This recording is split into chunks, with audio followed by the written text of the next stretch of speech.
With 46% of the vote, Paul Monaghan became the new SNP MP for Caithness, Sutherland and Easter Ross at the general election on the 7th of May, winning the seat from the Lib Dems who had held it since its creation in 1997.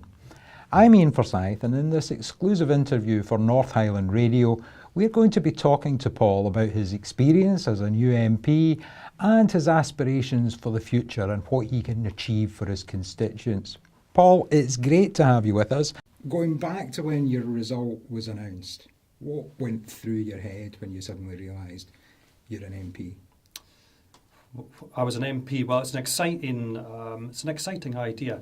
I have to say that the campaign and the run-up to the actual count itself was a lot of very hard work.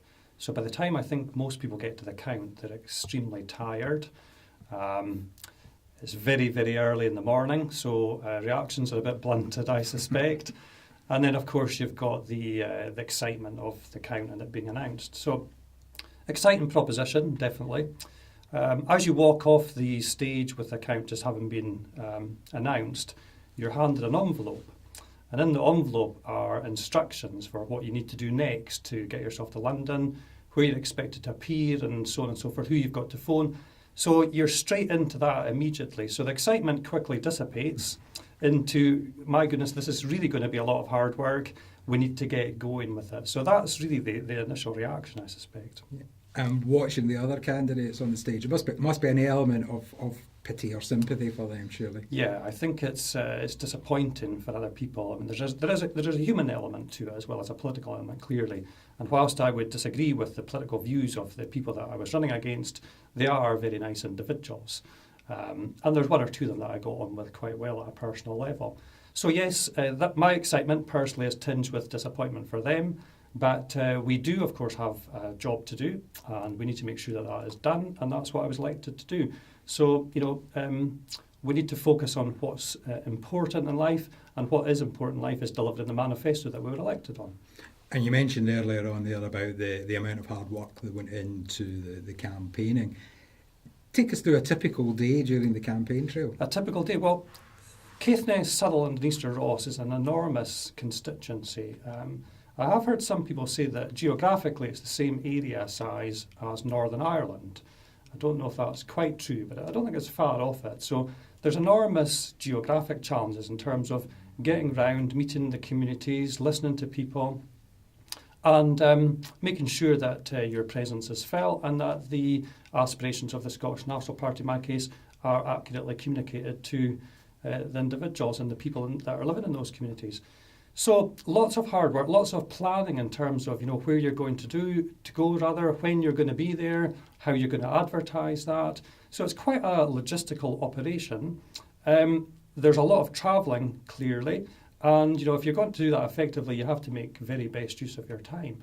So it's a daunting prospect. There's no question about it. And I have to say as well that it's something that an individual working alone simply couldn't do.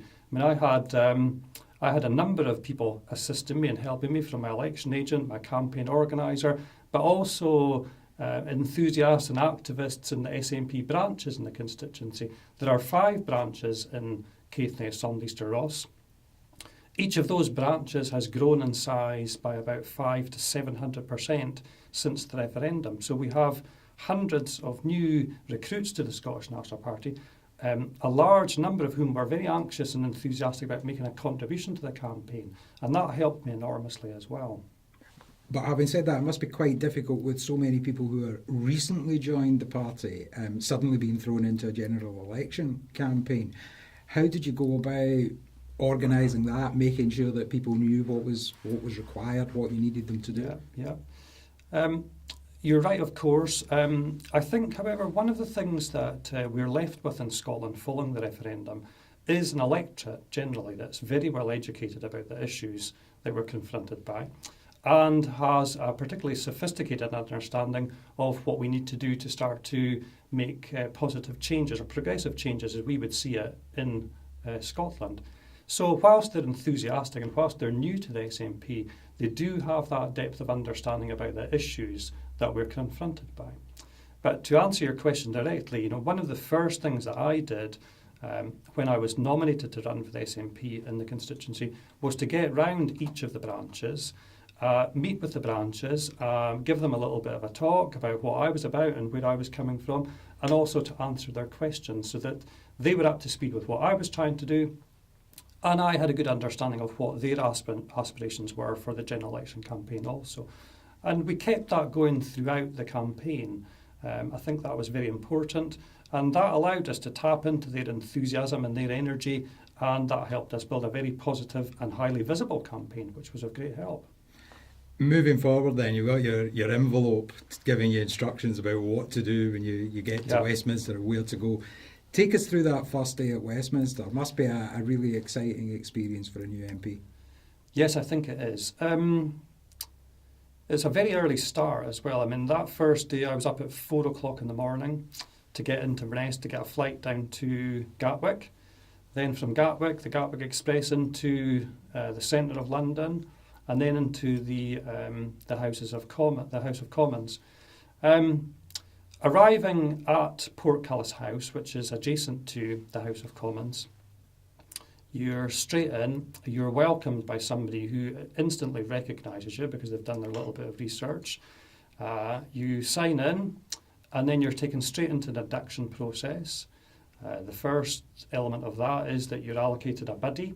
A buddy's a member of staff who works in the House of Commons. In my case, it was a gentleman called Philip Arnold who works in the library, who's proven to be very, very helpful to me, and I'm grateful to Philip for all of his interest. They take your personal details, they confirm who you are, where you've come from, so on and so forth.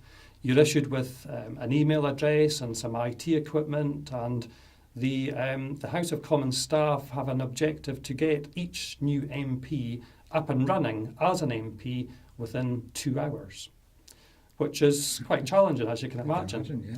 So you do the formalities of names and addresses and all these sorts of things. Then you get a tour of the parliamentary estate, which includes a tour of the Palace of Westminster itself. So that's the House of Commons chamber, the Lords, the Queen's robing room, so on and so forth, just to help you try to find your way around in the future. You're obviously allocated with a pass, which is access all areas by all account. You're shown where the canteens are, where the library is, very importantly. So there's a lot of information to take in. On the way, of course, you're meeting individuals. You're trying to remember their names, which isn't very easy. So it's a long day, that first day. I think, as I say, I was up at 4.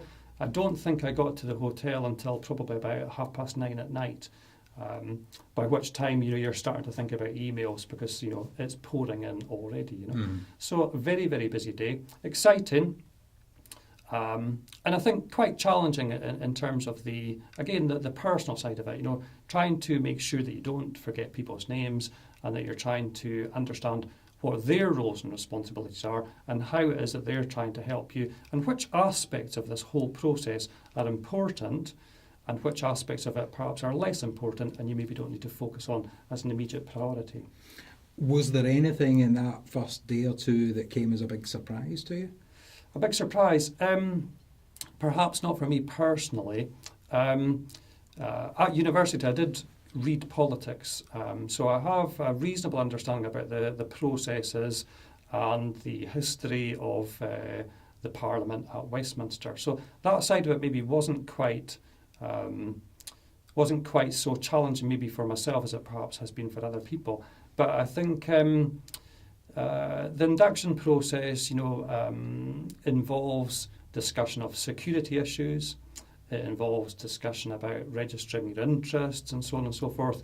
And these are the things that I think often catch people out. So you need to pay particular attention to those sorts of issues. And of course, they're constantly changing. So that's something that I think is new to everybody, even returning MPs.